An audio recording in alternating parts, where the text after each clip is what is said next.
Paradoxalement, disent les analystes, le taux d'homicide par arme à feu s'est accru depuis l'introduction de la législation et les délits qui ont le plus de probabilité d'être commis avec des armes à feu, tels que les intrusions armées dans des maisons et les vols armés, ont augmenté de plus de 100% après l'introduction de la législation.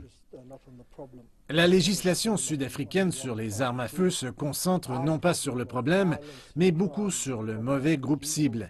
Notre problème de violence et de criminalité est un problème d'armes à feu illégales, des armes à feu qui ne sont pas en possession légitime individuelle ou en possession de l'État.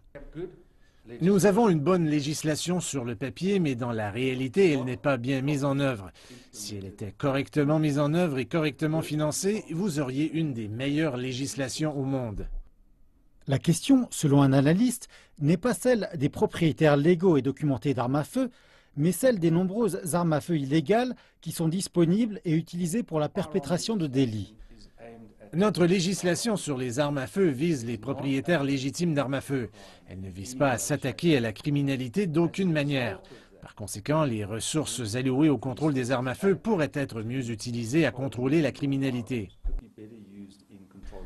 Les décideurs politiques sud-africains se sont servis de la législation stricte sur les armes à feu pour montrer au public à quel point ils sont concernés par le problème des délits graves et violents, tout en échouant en même temps à s'attaquer au problème. Alors que les armes à feu sont utilisées pour perpétrer des crimes, seul un petit pourcentage de celles-ci sont volées à leurs propriétaires individuels légitimes.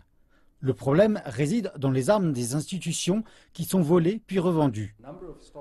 Le nombre d'armes à feu d'État qui sont volées contribue substantiellement aux crimes importants tels que les transferts de fonds ou les braquages d'institutions financières dans lesquels des gangs sont impliqués.